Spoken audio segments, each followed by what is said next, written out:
Hello everyone, इस video में हम करेंगे एक्सरसाइज 13.3 में से सम नंबर 1, 2, 3, 4 एंड 5। तो यहाँ पर सम नंबर 1 की स्टेटमेंट है, अ metallic sphere of radius 4.2 centimetre is melted and recast into the shape of a cylinder of radius 6 centimetre. So find the height of the cylinder.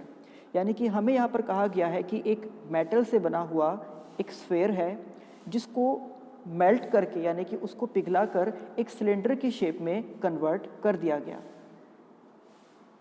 और हमें यहाँ पर स्फेयर एंड सिलेंडर दोनों की ही रेडियस गिवन है।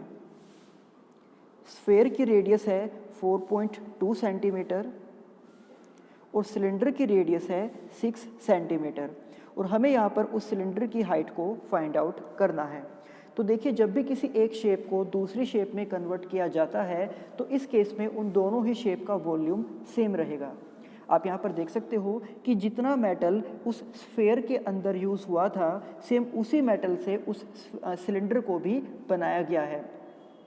यानी कि उन दोनों का जो स्फेयर है और जो सिलेंडर है, उन दोनों का ही वॉल्यूम एक दूसरे के इक्वल होगा।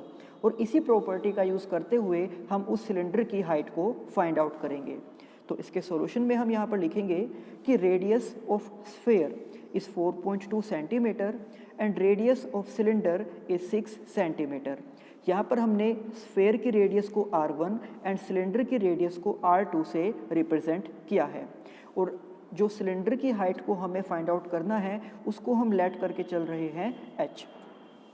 तो जैसे कि अभी मैंने आपको बताया है कि स्फेयर का वॉल्यूम एंड सिलेंडर का वॉल्यूम दोनों ही एक दूसरे के इक्वल होंगे। तो स्फेयर के वॉल्यूम के लिए हमें फॉर्मूला यूज़ करना होगा 4/3 पाई आर क्यूब। और जैसे कि हमने उस स्फेयर की रेडियस को r1 से डिनोट किया था, तो इसका फॉर्मूला बन जाएगा 4/3 पाई r1 क्यूब। एंड सिलेंडर की वॉल्यूम के लिए हमें फॉर्मूला यूज़ करना है पाई आर स्क्वायर एच। और यहाँ पर जो सिलेंडर की रेडियस है उसको हमने लेट किया था r2 से, तो इसलिए ये फॉर्मूला बन जाएगा पाई r2 स्क्वायर इंटू एच। तो यहाँ पर जब हम वैल्यूज़ को पुट करेंगे, r1 यानी कि स्फेयर की रेडियस ये हमें गिवन है 4.2 एंड r2 यानी कि सिलेंडर की रेडियस ये हमें गिवन है 6। इसके बाद यहाँ पर हम पाई से पाई को कैंसिल आउट कर सकते हैं और इस h की वैल्यू को फाइंड आउट करने के लिए हम 6 के स्क्वायर को इस साइड ले आएंगे डिवाइड में। यानी कि हमारे पास बचेगा 4/3 इंटू 4.2 का क्यूब, यानी कि हम 4.2 को 3 टाइम्स लिख सकते हैं।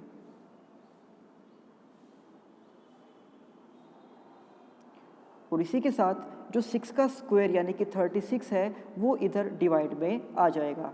तो जब हम इसको सोल्व करेंगे, 4 से 36 डिवाइड हो जाएगा 9 पर। देन हम 3 से 4.2 को डिवाइड कर सकते हैं 1.4 पर एंड 3 से हम 9 को 3 पर डिवाइड करेंगे एंड 4.2 को डिवाइड करेंगे 1.4 पर। देन अगेन हम इस 3 से 4.2 को डिवाइड कर देंगे 1.4 पर। तो इस तरह से आप देख सकते हो कि हमारे पास 3 टाइम्स 1.4 आ गया है। तो यानी कि अब इस h की वैल्यू को फाइंड आउट करने के लिए हमें इसी 1.4 को 3 टाइम्स मल्टीप्लाई करना होगा, या फिर आप कह सकते हो कि हमें इसका क्यूब करना होगा। और 1.4 को 3 टाइम्स मल्टीप्लाई करके जो नंबर हमारे पास आएगा उसको 2 डेसिमल प्लेस तक हम लिख सकते हैं 2.74। तो इस तरह से यही उस सिलेंडर की हाइट है जो हमें फाइंड आउट करनी थी। Hence the height of the cylinder so formed will be 2.74 centimetre. इसके बाद सम नंबर 2, जिसकी स्टेटमेंट है metallic spheres of radii 6 centimetre, 8 centimetre and 10 centimetre respectively are melted to form a single solid sphere. तो हमें यहाँ पर कहा गया है कि 3 स्फेयर को मेल्ट करके एक बड़े सॉलिड स्फेयर में कन्वर्ट किया गया है। और जो छोटे वाले 3 स्फेयर हैं उनकी रेडियस हमें गिवन है 6 सेंटीमीटर 8 सेंटीमीटर एंड 10 सेंटीमीटर। और इन्हीं तीनों को पिघला करके, इनको मेल्ट करके एक बड़ा स्फेयर बनाया गया है जिसकी रेडियस को हम लेट कर सकते हैं r, और वही उस r को यानी कि उस बड़े स्फेयर की रेडियस को हमें यहाँ पर फाइंड आउट करना है। तो क्योंकि यहाँ पर इन तीनों स्फेयर को ही एक साथ पिघलाकर बड़े स्फेयर में कन्वर्ट किया गया था, यानी कि इन तीनों स्फेयर की वॉल्यूम का जो सम होगा वो उस बड़े वाले स्फेयर की वॉल्यूम के इक्वल होगा। हम यहाँ पर लिख सकते हैं radius of first sphere, radius of second sphere, radius of third sphere is 6 centimetre, 8 centimetre and 10 centimetre respectively. और उन तीनों स्फेयर की रेडियस को हमने r1, r2 और r3 से डिनोट किया है। और उन तीनों को पिघलाकर जो बड़ा स्फेयर बनाया गया था उसकी रेडियस को हम लेट कर सकते हैं r। तो अब हम यहाँ पर लिखेंगे कि the object formed by recasting these spheres will be same in volume as the sum of volume of these three sphere। यानी कि इन तीनों स्फेयर को पिघला करके, मेल्ट करके जो ऑब्जेक्ट बनाया गया, जो एक बड़ा स्फेयर बनाया गया है, उसकी वॉल्यूम उन तीनों स्फेयर की वॉल्यूम के सम के इक्वल होगी। दैट मीन्स हम यहाँ पर लिख सकते हैं कि volume of 3 sphere is equal to volume of resulting sphere. तो उन तीनों स्फेयर की वॉल्यूम के लिए हमें फॉर्मूला यूज़ करना होगा 4/3 पाई r क्यूब। तो क्योंकि उन तीनों की रेडियस को हमने लेट किया था r1, r2 और r3 से, तो इसलिए हम उनके फॉर्मूले को लिख सकते हैं 4/3 पाई r1 cube, 4/3 pi r2 cube and 4/3 pi r3 cube. अब आप देख सकते हो कि इन तीनों में से ही हम 4/3 एंड पाई को कॉमन ले सकते हैं। तो इस तरह से ब्रैकेट के अंदर हमारे पास सिर्फ बचेगा r1 cube, r2 cube and r3 cube. और दूसरी साइड में हम लिखेंगे उस बड़े स्फेयर की वॉल्यूम को जिसकी रेडियस को हमने लेट किया था r, that is 4/3 pi r cube. तो यहाँ पर जो r1, r2 और r3 की वैल्यू है वो हमें स्टेटमेंट में गिवन थी 6, 8 एंड 10, तो उनको हमने यहाँ पर पुट कर दिया है। और इसी के साथ 4/3 से 4/3 एंड पाई से पाई को डिवाइड किया जा सकता है। अब यहाँ पर 6 का क्यूब हम लिख सकते हैं 216, 8 का क्यूब 512 एंड 10 का क्यूब 1000, और ये जो r क्यूब है ये एज इट इज़। तो इन तीनों नंबर्स को एक साथ ऐड करके हमारे पास आ जाएगा 1728, means r cube is equal to 1728। तो अगर हमें r की वैल्यू को फाइंड आउट करना है तो हमें इस नंबर को भी क्यूब की फॉर्म में लिखना होगा। तो इस नंबर को हम लिख सकते हैं 12 का क्यूब। तो अब यहाँ पर क्यूब से क्यूब कैंसिल हो जाएगा और r की वैल्यू हमारे पास आ जाएगी 12 सेंटीमीटर। दैट मीन्स उन तीनों स्फेयर को एक साथ मेल्ट करके जो बड़ा स्फेयर बनाया गया था उस स्फेयर की रेडियस है 12 सेंटीमीटर, और यही इस सम में हमें फाइंड आउट करनी थी। इसके बाद सम नंबर 3 जिसकी स्टेटमेंट है a 20 metre deep well with diameter 7 metre is dug and the earth from digging is evenly spread out to form a platform 22 metre by 14 metre. तो हमें यहाँ पर कहा गया है कि एक वेल यानी कि एक कुआं खोदा गया जिसकी गहराई, जिसकी डेप्थ है 20 मीटर और जिसका डायमीटर है 7 मीटर, और उस कुएं को खोदने पर उसमें से जो मिट्टी निकली है उस मिट्टी से एक प्लेटफॉर्म बनाया गया, और प्लेटफॉर्म की लेंथ एंड ब्रेड्थ हमें दी गई है और उसी प्लेटफॉर्म की हाइट को हमें फाइंड आउट करना है। तो जैसे कि आप देख सकते हो कि यहाँ पर प्लेटफॉर्म की लेंथ, ब्रेड्थ और हाइट के बारे में बात हो रही है। दैट मीन्स कि वो जो प्लेटफॉर्म होगा वो क्यूबॉइड की शेप में होगा, क्योंकि क्यूबॉइड में ही लेंथ, ब्रेड्थ और हाइट होते हैं। तो क्योंकि कुएं के अंदर से जो मिट्टी निकली थी उसी से उस प्लेटफॉर्म को बनाया गया, दैट मीन्स कि यहाँ पर उस कुएं का वॉल्यूम एंड उस प्लेटफॉर्म का जो वॉल्यूम होगा वो दोनों एक दूसरे के इक्वल होंगे। तो आप देख सकते हो कि जो कुआं यानी कि जो वेल है वो एक सिलेंडर की शेप में होगा जिसका डायमीटर हमें गिवन है 7, दैट मीन्स कि उसकी रेडियस हो जाएगी 7/2, जिसे आप 3.5 भी लिख सकते हो। और उस कुएं की जो डेप्थ है यानी कि उसकी जो गहराई है वो हमें दी गई है 20 मीटर। अब इसके बाद हम यहाँ पर लिखेंगे the shape of the well will be cylindrical, depth is 20 metre and radius is 7/2 centimetre. आप 7/2 या फिर इसको 3.5 भी लिख सकते हो। इसी तरह से जो हमें प्लेटफॉर्म यहाँ पर दिया गया है उसकी लेंथ और ब्रेड्थ हमें दी गई है। लेंथ है 22 मीटर और उसकी ब्रेड्थ है 14 मीटर। तो यानी कि अगर हम उसकी लेंथ और ब्रेड्थ को एक साथ मल्टीप्लाई कर दें तो हमारे पास उस प्लेटफॉर्म का एरिया आ जाएगा और उस प्लेटफॉर्म की हाइट को हम h से डिनोट कर सकते हैं और उसी को हमें फाइंड आउट करना है। तो क्योंकि कुएं से जो मिट्टी निकाली गई थी उसी से प्लेटफॉर्म बनाया गया है, that's why we can write volume of soil from well, यानी कि कुएं से निकाली गई मिट्टी का volume is equal to volume of soil used to make such platform, कि उस प्लेटफॉर्म को बनाने में जो मिट्टी यूज़ हुई है उसका वॉल्यूम और कुएं से जो मिट्टी निकाली गई है उसका वॉल्यूम, ये दोनों ही एक दूसरे के इक्वल होंगे। अब क्योंकि जो कुआं है वो सिलेंडर की शेप में है, इसलिए उसके वॉल्यूम के लिए हम सिलेंडर के ही वॉल्यूम का फॉर्मूला यूज़ करेंगे, that is πr²h। And platform वो क्यूबॉइड की शेप में है तो उसके लिए हम क्यूबॉइड के वॉल्यूम का फॉर्मूला यूज़ करेंगे, that is length into breadth into height. तो लेंथ और ब्रेड्थ हमें यहाँ पर दी गई है और लेंथ और ब्रेड्थ को मल्टीप्लाई करके आ जाएगा उस प्लेटफॉर्म का एरिया और साथ में मल्टीप्लाइड बाय इट्स हाइट।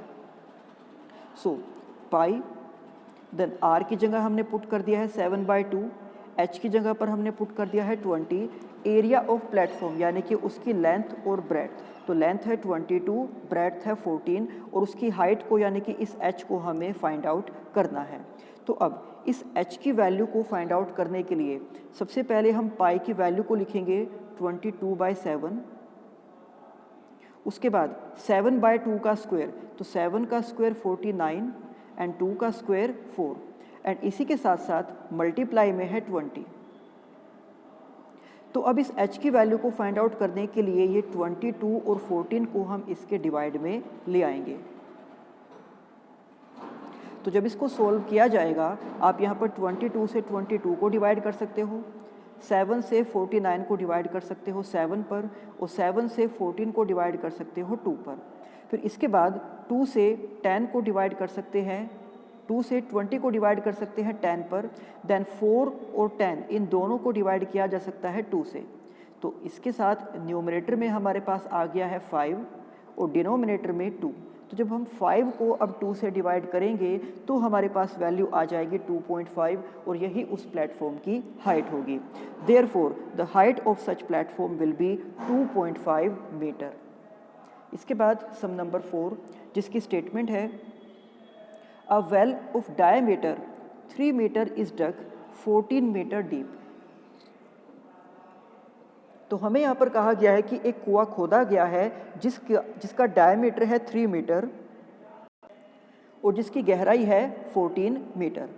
तो यहाँ पर भी हम यही मानकर चलेंगे कि जो कुआं है वो सिलेंडर की शेप में है। The earth taken out of it has been spread evenly all around it in the shape of a circular ring.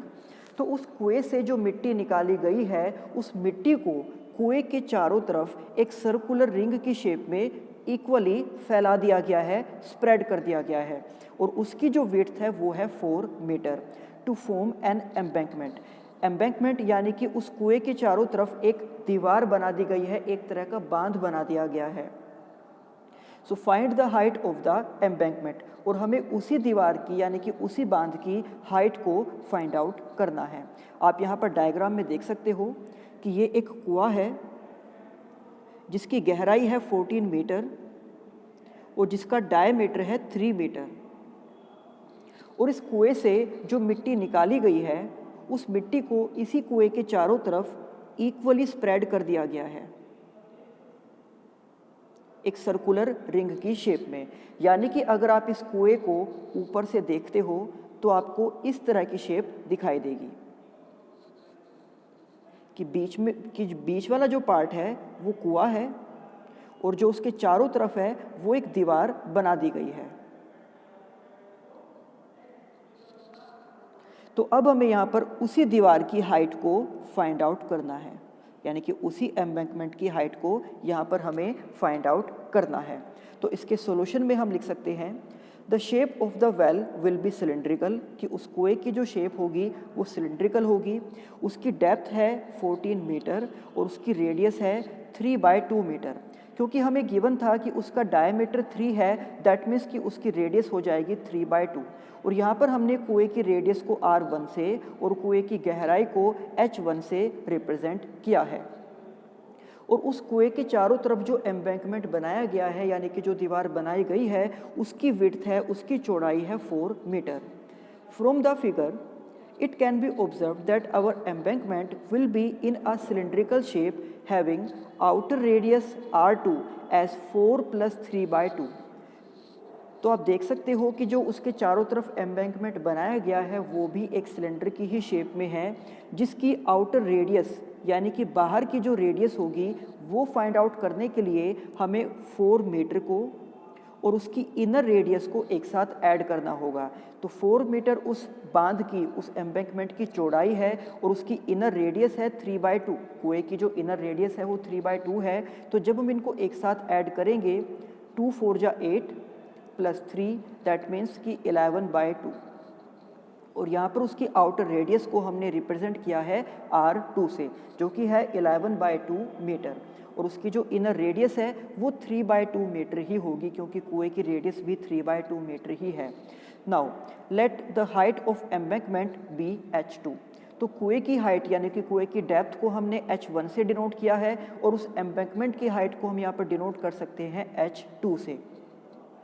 So volume of soil dug from well, कि उस कुएं से निकाली गई मिट्टी का जो वॉल्यूम है, and volume of earth used to form embankment. उस एम्बैंकमेंट यानी कि उस बांध को बनाने में जिस मिट्टी का यूज़ किया गया है उन दोनों का ही वॉल्यूम एक दूसरे के इक्वल होगा। तो यहाँ पर हम कुएं के वॉल्यूम के लिए सिलेंडर के वॉल्यूम का फॉर्मूला यूज़ करेंगे, जो कि होता है πr²h। और यहाँ पर कुएं की रेडियस को R1 से और कुएं की डेप्थ को, उसकी गहराई को H1 से हमने डिनोट किया था। तो इस तरह से उसकी वॉल्यूम के लिए फॉर्मूला हो जाएगा πr1² × H1। और अगर हम बात करें उस एम्बैंकमेंट की यानी कि उस बांध की जो कुएं के चारों तरफ बनाया गया था, तो आप यहाँ पर डायग्राम में ये क्लियरली देख सकते हो कि जो बांध का ये वाला हिस्सा है, यानी कि ये वाला जो पार्ट है, ये बीच में से खोखला है, क्योंकि ये उस कुएं का ही एक हिस्सा है और इसी के चारों तरफ उस दीवार को यानी कि उस एम्बैंकमेंट को बनाया गया। तो अगर हमें ये फाइंड आउट करना है कि उस एम्बैंकमेंट के अंदर कितनी मिट्टी का यूज़ हुआ है, यानी कि उसका वॉल्यूम अगर हमें फाइंड आउट करना है, तो हमें यहाँ पर उसके आउटर वॉल्यूम में से, यानी कि ये जो इसका कंप्लीट वॉल्यूम होगा, इस आउटर वॉल्यूम में से हमें उसके इनर वॉल्यूम को यानी कि इस पार्ट के वॉल्यूम को माइनस करना होगा। तो यहाँ पर आउटर रेडियस है R2 और इनर रेडियस है R1, जबकि दोनों के लिए हाइट हम सेम ही यूज़ करेंगे, क्योंकि जो इस बांध की जो हाइट है, आप चाहे उसको यहाँ से मेज़र कर रहे हो चाहे फिर आप उसको यहाँ से मेज़र कर रहे हो, उसको हमने H2 से ही डिनोट किया है। तो इस तरह से इस बांध का जो एरिया हमें निकालना होगा उसमें हम फॉर्मूला यूज़ करेंगे πr2² × H2 and πr1² × H2, और हमें इन दोनों को सब्ट्रैक्ट कर देना होगा, यानी कि बाहर वाले वॉल्यूम में से हम इस अंदर वाले वॉल्यूम को माइनस कर देंगे तो हमारे पास उस मिट्टी का वॉल्यूम आ जाएगा जो उस एम्बैंकमेंट को बनाने में यूज़ किया गया है। सो πr2² × H2 and minus πr1² × H2। अब आप चाहो तो इन दोनों में से पाई को और H2 को कॉमन ले सकते हो। तो यहाँ से पाई को कॉमन लेकर इस तरह से ब्रैकेट के बाहर लिख दिया गया और H2 को भी कॉमन लेकर ब्रैकेट के बाहर ही लिख दिया गया, और ब्रैकेट के अंदर सिर्फ बचेगा यहाँ पर R2² एंड R1²। तो जब हम यहाँ पर वैल्यूज़ को पुट करेंगे आप देख सकते हो कि दोनों साइड ही पाई है। आप पाई से पाई को कैंसिल आउट कर सकते हो। R1 की जगह पर 3/2, H1 की जगह पर 14, R2 इज़ 11/2, R1 अगेन 3/2, और इस H2 की वैल्यू को हमें यहाँ पर फाइंड आउट करना है, यानी कि उस एम्बैंकमेंट की हाइट को फाइंड आउट करना है। तो 3/2 का स्क्वायर इज़ 9/4 × 14, और यहाँ पर जब हम इनका स्क्वायर ओपन करके इनको सब्ट्रैक्ट करेंगे तो 11 का स्क्वायर इज़ 121 डिवाइड बाय 4, 3 का square is 9 again divide by 4। तो क्योंकि दोनों का डिनोमिनेटर सेम है तो हम 121 में से 9 को सब्ट्रैक्ट करके लिख सकते हैं 112 और इसके डिनोमिनेटर में 4। तो उस h2 की वैल्यू को यानी कि एम्बैंकमेंट की हाइट को फाइंड आउट करने के लिए हम 4 से इधर मल्टीप्लाई कर देंगे और 112 से इधर डिवाइड कर देंगे। मीन्स हम लिख सकते हैं कि 9/4 इंटू 14 और ये 4 इधर ऊपर आ जाएगा और 112 इधर डिनोमिनेटर में यानी कि ये इसके डिवाइड में आ जाएगा। तो यहाँ पर 4 से 4 को हम डिवाइड कर सकते हैं, 14 से 112 को डिवाइड कर सकते हैं 8 पर।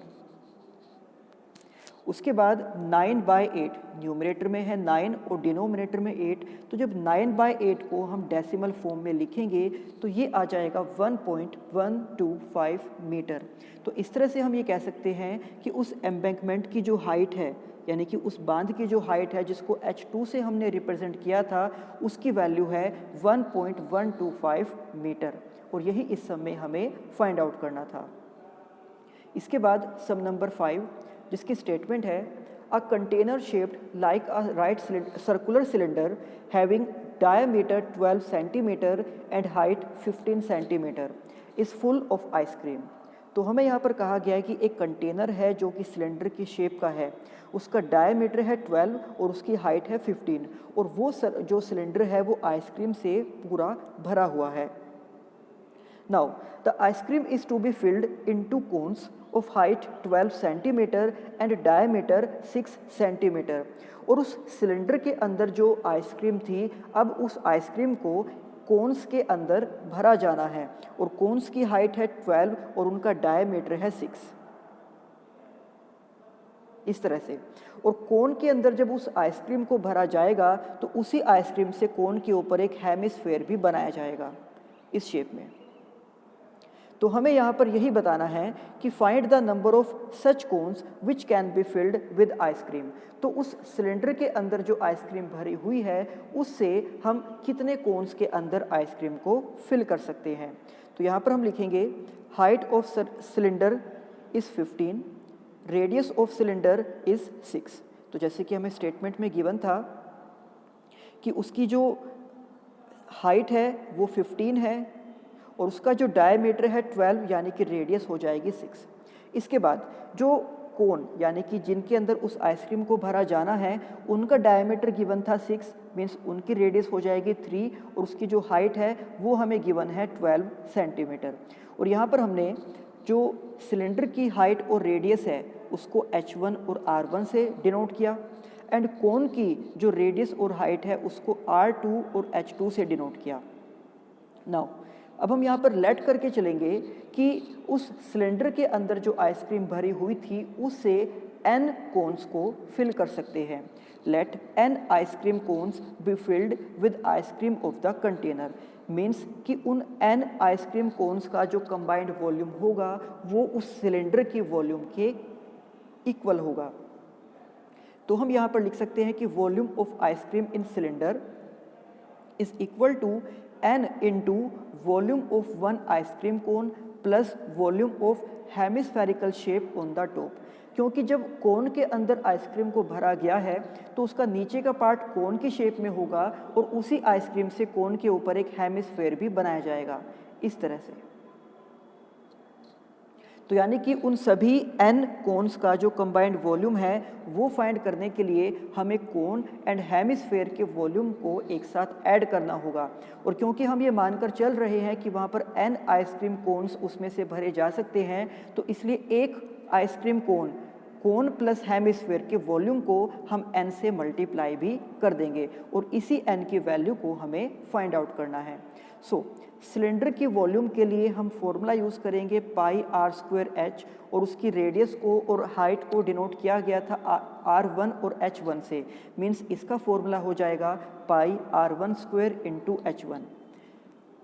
जो आइसक्रीम कोन है उसके लिए हम फॉर्मूला यूज़ करेंगे 1/3 पाई आर स्क्वायर एच और उसकी रेडियस को एंड हाइट को डिनोट किया गया था r2 एंड h2 से, तो ये बन जाएगा 1/3 पाई r2 square into h2। And जो हेमिस्फेयर है उसके वॉल्यूम के लिए हम फॉर्मूला यूज़ कर सकते हैं 2/3 पाई r क्यूब, और उसकी भी जो रेडियस है वो कोन की ही रेडियस के इक्वल होगी यानी कि r2। दैट मीन्स हम वहाँ भी लिख सकते हैं कि 2/3 पाई r2 क्यूब। तो अब यहाँ से इस n की वैल्यू को फाइंड आउट करने के लिए हम इन सभी के अंदर वैल्यू को पुट करेंगे और उसको यहाँ पर इसके डिनोमिनेटर में ले आएंगे। तो यहाँ पर पहले से ही आप देख सकते हो कि इन दोनों टर्म्स में पाई है, तो अगर हम इस पाई को ब्रैकेट के बाहर कॉमन लिख दें तो उस पाई से इस पाई को कैंसिल आउट किया जा सकता है, यानी कि हमारे पास सिर्फ बचेगा r1 square into h1 is equal to right hand side में n into 1/3 r2 square into h2 and plus 2/3 r2 cube. तो जब हम यहाँ पर वैल्यूज़ को पुट करेंगे, r1 का स्क्वायर यानी कि उस सिलेंडर की रेडियस वो है 6, तो यहाँ पर हम लिख सकते हैं 6 का स्क्वायर। उसके बाद h1 यानी कि उसी सिलेंडर की हाइट जो हमें गिवन है 15। इसके बाद यहाँ पर 1/3 जो इधर डिवाइड में आ जाएगा, r2 यानी कि उस कोन की रेडियस जो हमें गिवन है 3, तो 3 का स्क्वायर आप लिख सकते हो 9, एंड h2 यानी कि उसी कोन की हाइट जो कि गिवन है 12। इसके साथ प्लस में 2/3 एंड r2 का क्यूब यानी कि हेमिस्फेयर की रेडियस, तो हेमिस्फेयर की रेडियस भी कोन की ही रेडियस के इक्वल है, तो उसकी वैल्यू को भी हम 3 पुट कर सकते हैं, तो यहाँ पर हो जाएगा उस 3 का क्यूब। तो इस तरह से इसको कंप्लीट सोल्व करने के बाद हमारे पास n की वैल्यू यानी कि नंबर ऑफ कोन्स की वैल्यू आ जाएगी। तो जब हम इसको सोल्व करेंगे, यहाँ पर 6 का स्क्वायर हम लिख सकते हैं 36, उसके बाद मल्टीप्लाइड बाय 15 डिवाइड में 3 से 9 को हम डिवाइड कर सकते हैं 3 पर, तो उसके बाद 3 और 12 को हम मल्टीप्लाई करेंगे, इनका प्रोडक्ट हो जाएगा 36 प्लस जब इसको सोल्व किया जाएगा तो 2/3 इंटू 3 का क्यूब, तो 3 का क्यूब हम लिख सकते हैं 27, तो 3 से 27 डिवाइड हो जाएगा 9 पर, यानी कि अब हम लिख सकते हैं 36 into 15 divide by 36 into 2 into 9 यानी कि 18। तो ऊपर हमारे पास है 36 इंटू 18, 36 इंटू 15, और उसके बाद डिनोमिनेटर में हमारे पास था 36 प्लस 18, इनके बीच में यहाँ पर प्लस का साइन है, तो 36 को और 18 को हम एक साथ ऐड कर देंगे 54। तो अब जब इसको सोल्व किया जाएगा, 18 से इसको डिवाइड कर सकते हैं 2 पर और इसको डिवाइड कर सकते हैं 3 पर, फिर 3 से 15 डिवाइड हो जाएगा 5 पर। Now 5 into 2 is 10। तो इस तरह से हम लिख सकते हैं कि जो n की वैल्यू है वो है 10। Therefore 10 ice cream cones can be filled with the ice cream in the container, यानी कि उस सिलेंड्रिकल कंटेनर के अंदर जो आइसक्रीम है उस आइसक्रीम से 10 कोन फिल किए जा सकते हैं। तो ये थे एक्सरसाइज 13.3 के सम नंबर 1, 2, 3, 4 एंड 5। अब इसी एक्सरसाइज के बाकी सम हम करेंगे नेक्स्ट वीडियो में। तब तक आप इन सभी सम की अच्छे से प्रैक्टिस करना। तो मिलते हैं आपसे नेक्स्ट वीडियो में। Thank you.